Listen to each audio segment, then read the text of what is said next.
Você sabe o que é autismo? Na verdade, a gente deveria se referir a autismos e não a autismo, porque autismo, estou me referindo a uma pessoa autista. Mas o espectro é tão grande, são tantas características e tantas situações diferentes, que o ideal seria a gente se referir a autismos. Mas o que é isso? É um transtorno do neurodesenvolvimento que cursa principalmente com alterações de comunicação, dificuldades de comunicação, alterações na interação social e padrões de comportamento e interesse. Mas, na verdade, ele é classificado, como nível 1, 2 e 3 de suporte. O que acontece é que a classificação por nível de suporte não descreve muito do autismo.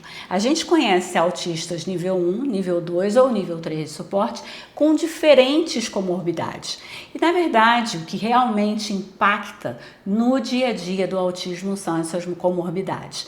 E essas comorbidades são diversas e elas podem apresentar intensidades em situações diferentes, independentes do nível de suporte. Vamos a alguns exemplos. Epilepsia. Você pode ter um autista nível 1 de suporte com quadro de epilepsia. Você pode ter um autista nível 3 de suporte sem epilepsia. Transtorno de processamento sensorial, que afeta mais de 80% dos autistas e gera uma série de dificuldades no mundo real, já que a gente vive cercado de estímulos sensoriais. Você pode ter um autista nível 1 com muito transtorno sensorial, com muita hipersensibilidade auditiva, visual, com questões de propriocepção, de vestibular. E você pode ter um autista nível 3 mais regulado, que consegue regular, receber melhor essas informações sensoriais e se desregula menos. E a desregulação, que não é birra, já é um outro capítulo à parte, que também é um problema que independe do nível de suporte.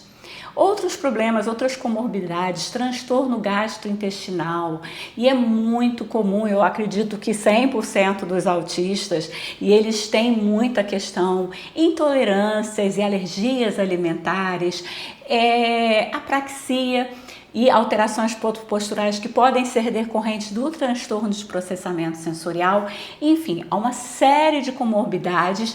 E o que é importante em relação a essas comorbidades?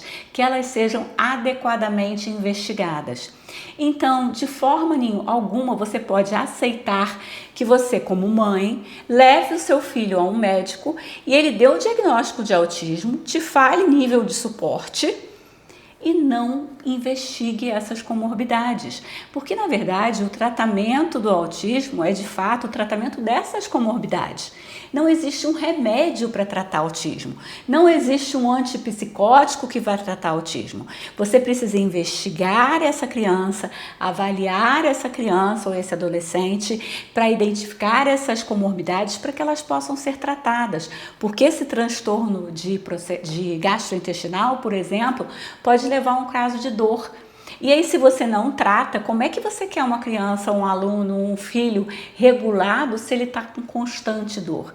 É como se a gente pensasse da seguinte forma: eu estou com febre, eu vou no médico, ele me dá um remédio para febre, mas não investiga a causa da febre.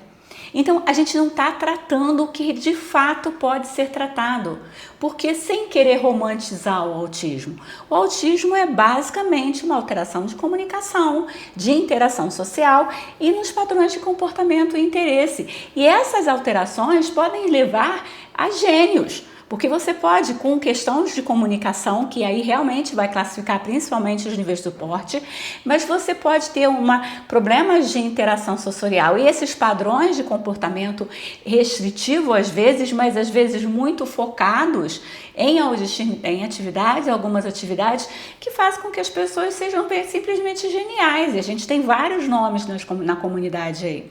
Então, a gente precisa entender que o problema não é o autismo, o problema são as comorbidades maltratadas. E um problema muito sério que a gente precisa olhar para todo o comportamento do autista e tentar identificar o que tem por trás desse comportamento.